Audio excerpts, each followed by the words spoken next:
So it's holiday season, more or less. Mariah Carey said so, so you all have to deal.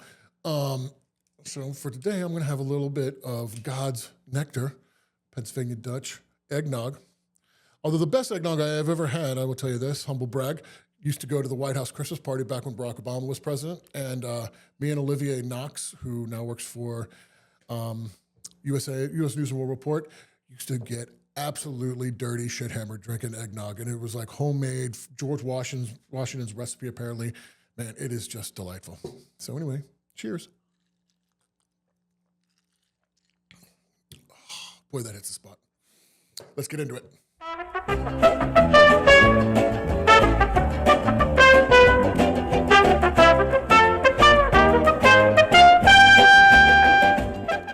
I'm John Stanton, editor of Gambit, and this is the Get Down.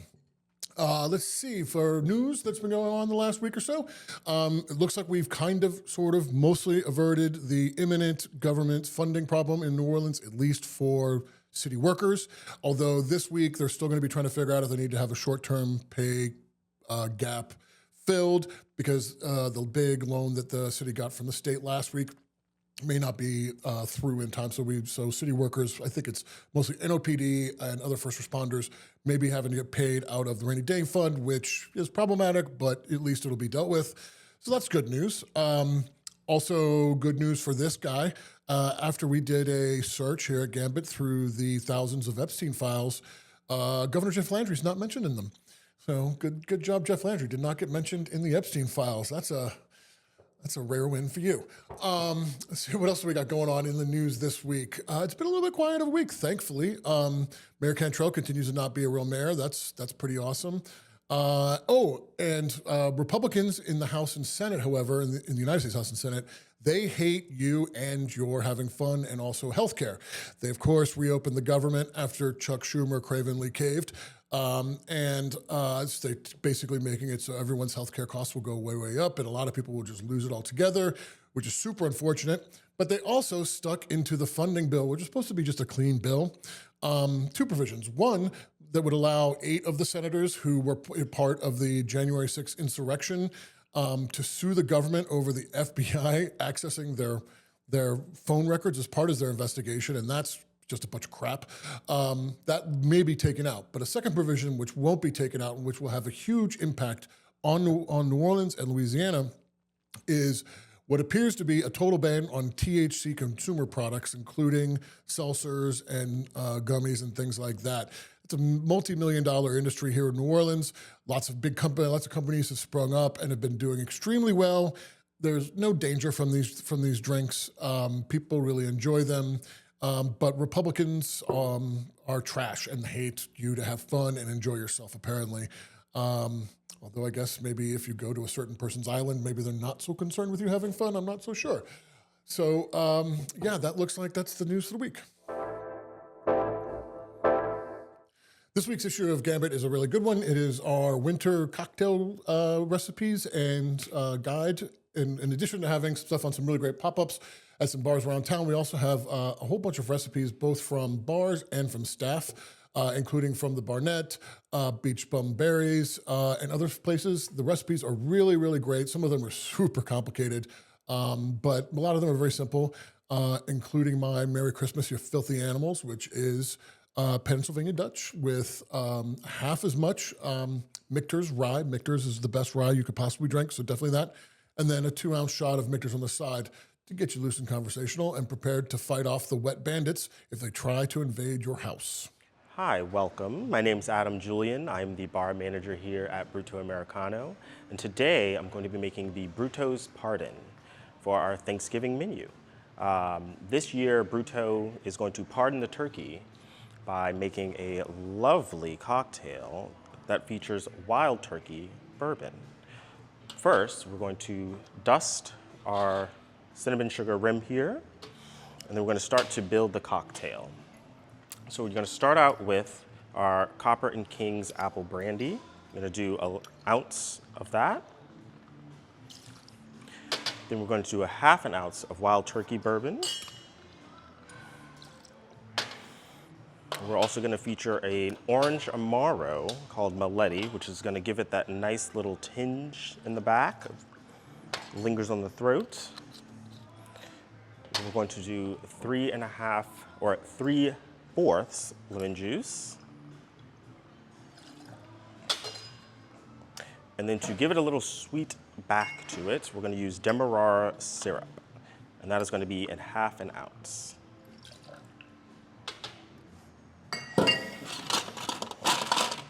We're also going to add 2 dashes of Angostura bitters. Give it some ice, and give it a nice shake.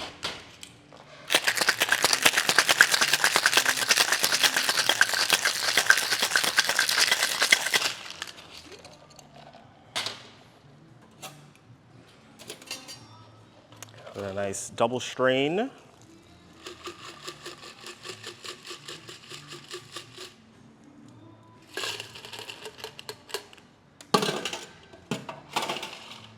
And there you have it, the Brutto's Pardon.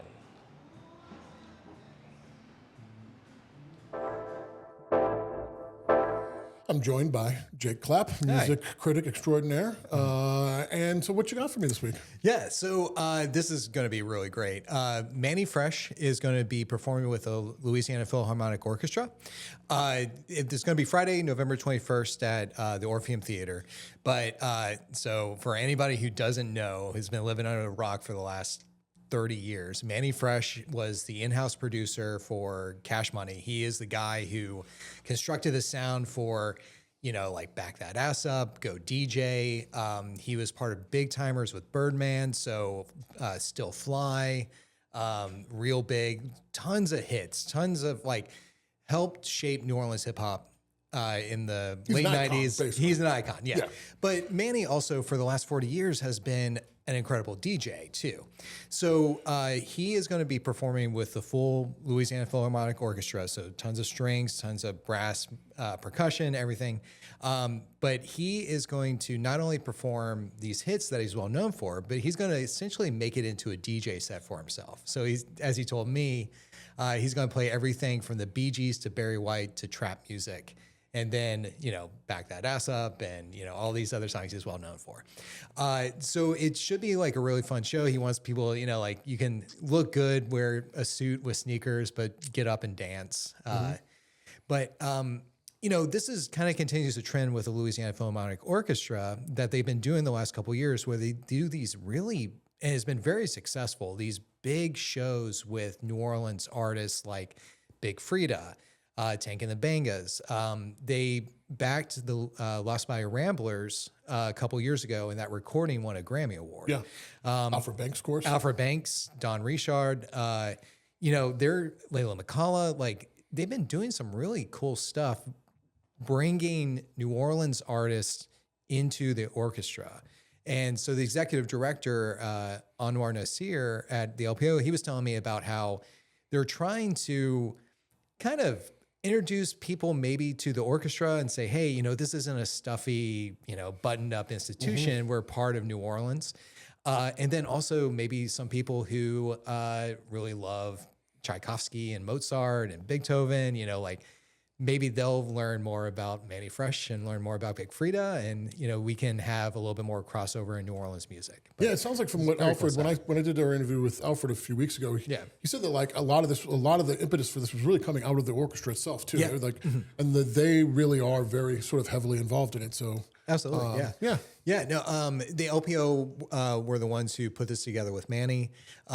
They've been very proactive in recent years to try to, again, kind of blend a lot of parts of New Orleans music that might not have touched before, and just create a fuller picture of what the city sounds like. So it's very cool stuff. All right, well, appreciate you, baby. Yeah, thank you. Finally, and another thing. This past week, news broke that Sonder, the short-term rental pariah, had declared bankruptcy. And in doing so, they didn't tell anybody they were doing this. In New Orleans, hundreds of people were forced out of rentals that they had booked unexpectedly. There were lots of people who had them booked going out for, who knows how long, had them canceled abruptly. A bunch of employees got fired. here in New Orleans.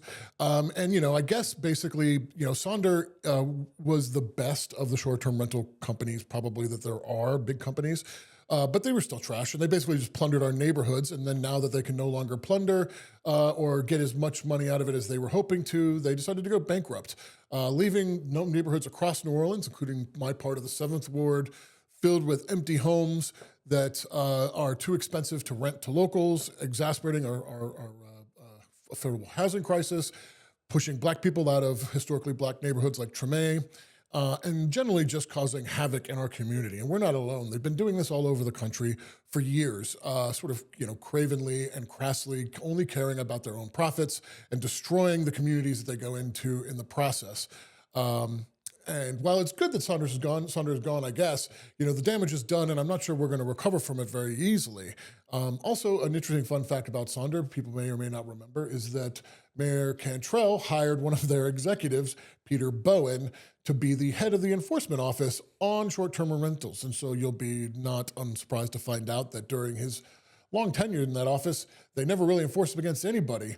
Of course, Bowen famously was left office after a Christmas party at the Pentabla, where the mayor would end up living, a few years ago because he got really drunk and played ping pong, allegedly, down the street in his car and got arrested, at which point he flexed on the cops and said, "You don't even know who I am, bro," basically, and then was talking about how much he could lift weight lift. It was kind of a crazy thing, but a good example of the kind of people that are running these corporations.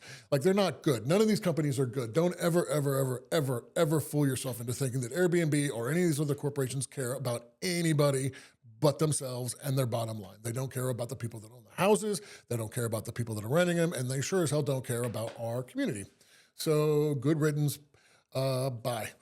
That'll do it for this week. Once again, make sure that you go check out bestofneworleans.com for the latest issue. We've also got all of our great recipes from this week's issue on holiday and winter cocktails, including my version of a eggnog and shot, which is much better than this, and it is amazing. Smash the like button like you really know you want it, baby. And be sure to join the crew of Gambit and become a member so that you can help support our journalism.